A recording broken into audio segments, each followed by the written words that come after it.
मोहम्मद हमारे बड़ी शान वाले, मोहम्मद हमारे बड़ी शान वाले। जुबान उनकी नूरी, बयां उनके नूरी, दहन उनका नूरी, बदन उनका नूरी। ये खाकी बनाए ये क्या उनके खाके, मोहम्मद हमारे बड़ी शान वाले, मोहम्मद हमारे बड़ी शान वाले। सरकार दो आलम सल्लल्लाहु अलैहि वसल्लम की शान, उनकी सीरत के हवाले से ये तस्करा जारी है। और कल हमने अर्ज़ किया था कि बात यहाँ तक पहुँची थी कि सरकार दो आलम सल्लल्लाहु अलैहि वसल्लम की दावत को नौजवानों ने, गुलामों ने, कमज़ोरों ने तस्लीम करना शुरू कर दिया था। और मक्के की गलियों में अजीब व गरीब मनाजिर थे, नाकाबिल यकीन मनाजिर थे। गुलाम अपने आका से बगावत कर रहे थे, लेकिन ये जो ताकतवर सरदार थे जिनके मफादात को ज़रब लग रही थी सरकार दो आलम के पैगाम की वजह से, वो न सिर्फ इस दावत को रद्द करते थे बल्कि वो दूसरों को भी रोकते थे। अचानक उनके दिमाग में ख्याल आया, क्या सोचने लगे अपने तौर पर, नऊज़ुबिल्लाह, कि कहीं ऐसा तो नहीं कि इनके, यानी सरकार दो आलम के बारे में कह रहे हैं, कि इनके दिल में कुछ और मकासद तो नहीं है पसे पर्दा, जिनके हुसूल के लिए ये ऐलान किया जा रहा है और दावत दी जा रही है, नबूवत का ऐलान, दावत हक। ऐसा तो नहीं है कि माल, नऊज़ुबिल्लाह, माल, दौलत, सरदारी, ये सब तो मतलूब नहीं है कहीं, शायद इसलिए पैगाम तो नहीं दिया जा रहा। एक चीज तय की उन्होंने, क्या ऐसा करते हैं, इस बात की हकीकत सामने आ जाएगी कि ये मामला क्या है, असल मकसद क्या है। उन्होंने क्या किया, अपना सबसे जो समझदार सरदार था, अपना सबसे जो माहिरुल कलाम सरदार था, वो सरकार दो आलम के सामने भेजने के बारे में तय किया कि वो जाए आपके सामने, कुछ पेशकशें करे, यानी अपने तौर पर ये ऑफर्स करने चले थे। किसको ऑफर्स करने चले हैं? कायनात की कुछ शय किसे ऑफर्स करने चले हैं जो वजह तख्लीक कायनात है। तो कुछ पेशकशें करते हैं ताकि मामला आसानी से हल हो जाए। वो आया नबी सल्लल्लाहु अलैहि वसल्लम से, वो आकर मुखातिब होकर कहने लगा, भतीजे, उस जमाने में मक्के में गुफ्तगू का आम रिवाज था, भतीजा कहा कह के मुखातिब करते थे। हम आपकी वजह से बहुत परेशान हैं, पूरे मक्के का हाल आप देख रहे हैं, बस मैं आपके पास ऐसे ही नहीं आया, बहुत गुफ्तो शनीद हुई है, कई मामला तय हुए हैं, या मैं अपने अल्फाज में कई मीटिंग्स हुई हैं, उसके बाद मैं आपके पास आया हूं। मेरा यहाँ पे आपके पास आना कई मीटिंग्स का नतीजा है, और मैं खुद से नहीं आया हूं, मैं नुमाइंदा हूं, और नुमाइंदा आम लोगों का नहीं हूं, सरदारों का नुमाइंदा हूं। सरदाराने मक्का ने मुझे अपना नुमाइंदा बनाकर आपके पास भेजा है। क्यों भेजा है? कुछ बात करना चाहता हूं। क्या बात? कुछ पेशकश करना चाहता हूं। क्या पेशकश? अगर आप चाहते हैं, अभी पेशकश कर रहे हैं, जरा आप देखिए उसकी जरा जुर्रत तो देखिए। मेरे आका से कह रहा है, अगर आपको मंजूर हो तो हम सब मिलकर आपको अपना बादशाह बनाने को तैयार हैं। इस तरह आपको मक्के की बादशाह मिल जाएगी, बल्कि मक्के नहीं, पूरे अरब की आपको बादशाह हासिल हो जाएगी, और हम बखुशी आपके मातहत जिंदगी गुजारने पर तैयार है। यानी उसने अपने तौर पर गोया ये सोचा होगा कि मैंने तो एक मैक्सिमम ऑफर कर दिया ना, कि भाई ये सारा कुछ इतने मराइल से गुजरने के बाद अल्टीमेटली क्या मिल जाएगा? बादशाह मैं ऑफर कर रहा हूं, हम आपको बादशाह मान लेते हैं, किस्सा खत्म हो जाए ना ताकि। और अपने तौर पर वो ये चेक कर रहा था कि ये मामला असल बादशाहत क्या है या क्या है। वो ये जसारत कर रहा है, मेरे आका सुन रहे हैं, जसारत आगे बढ़ती है, गुफ्तगू आगे बढ़ती है। कहता है फिर ये कि देखिए, हर इंसान के दिल में मालो दौलत से मोहब्बत तो होती है, हम मक्के के सरदार हैं, बड़े मालदार हैं, लेकिन हम सब मिलकर आपके लिए इतना माल जमा कर सकते हैं और वो माल आपकी मिल्कियत में दे सकते हैं कि पूरा मक्का तो छोड़े, पूरे अरब में आप जैसा मालदार कोई नहीं होगा।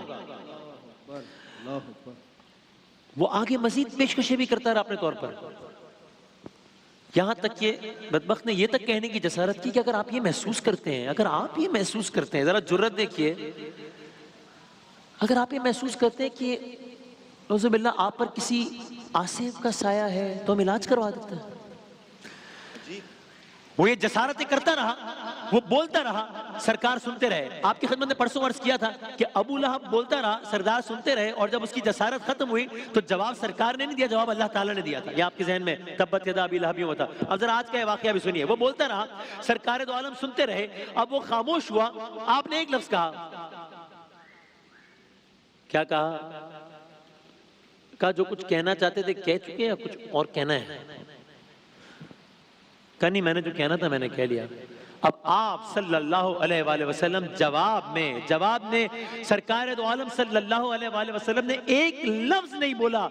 जवाब आया खुदावंद ताला की तरफ से। सूरह हामीम सजदा की आयत आई और तर्जुमा सुनिए। बिस्मिल्लाहिर्रहमानिर्रहीम, शुरू अल्लाह के नाम से जो बड़ा मेहरबान निहायत रहम करने वाला है। अब ये सारा वाकया आप ज़हन में रखिए, सारी ऑफर ज़हन में रखिए, और अब ये जवाब ज़हन में रखिए। और ये जवाब कौन दे रहे हैं? सरकार दो आलम सल्लल्लाहु अलैहि वसल्लम। यानी ये आयत की सूरत में जवाब आ रहा है। क्या कह रहे हैं? सुनिए तर्जुमा है, ये कलाम उस जात की तरफ से नाजिल किया जा रहा है जो रहमान है, जो रहीम है।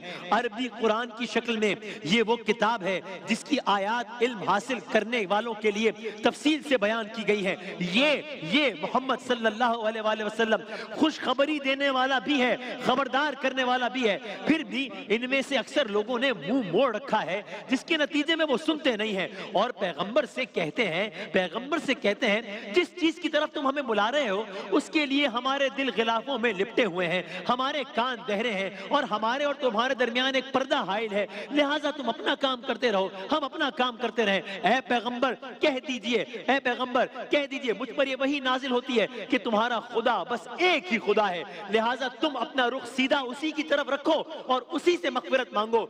और बड़ी तबाही उन मुशरिकों के लिए है जो ज़कात अदा नहीं करते, उनका हाल ये है कि आखिरत के वो मुनकिर हैं।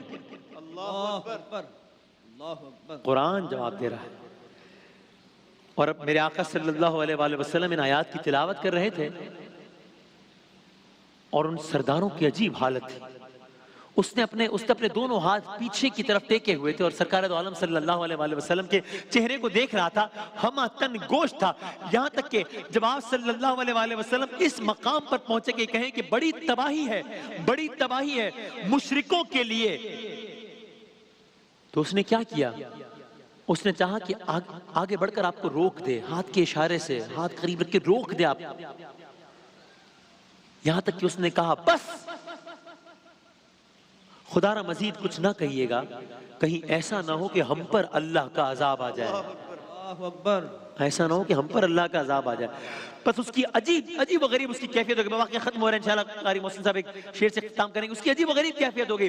उसी कैफियत में अब वो सरदारों की महफिल में पहुंचा। भाई सरदारों ने इसको नुमाइंदा बनाकर भेजा था, अपनी तरफ से एक बहुत बड़े तुर्रम खान को भेजा था कि ये बात करके आएगा, ये तो बड़ा माहिरुल कलाम है, ये कोई डील करके आएगा। वो तो मुतासिर होकर आ गया, उस पर तो कैफियत तारी हो गई क्योंकि वो तो जवाब सुनकर आ गया था। अब जब वो वापस सरदारों की महफिल में पहुंचा, सरदारों को कुछ पूछने की जरूरत नहीं पड़ी कि क्या माजरा हुआ। सरदारों ने उसके चेहरे को देखा और समझ गए कि ये भी हाथ से गया। उन्होंने उसको लानत मलामत शुरू कर दी, उसको कमजोर दिल करार देना शुरू कर दिया। और आखिर में उसने जो आया था सरकार दो आलम के पास, एक तारीखी जुमला कहा। कहता है देखो मेरा मशवरा है, ये जो है ना मोहम्मद सल्लल्लाहु अलैहि वसल्लम, इसके हाल पे छोड़ दो। वो जो कहता है ना वो इंसानी कलाम नहीं है।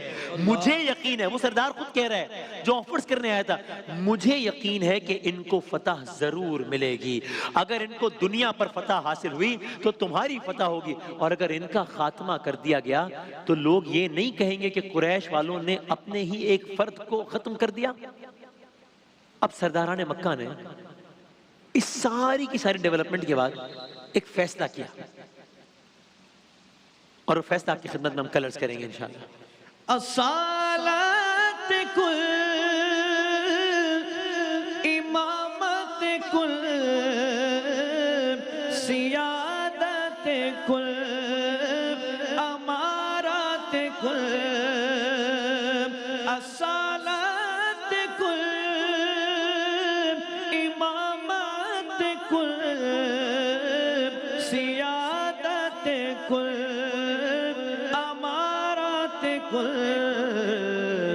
हुकूमत कुल विलायत कुल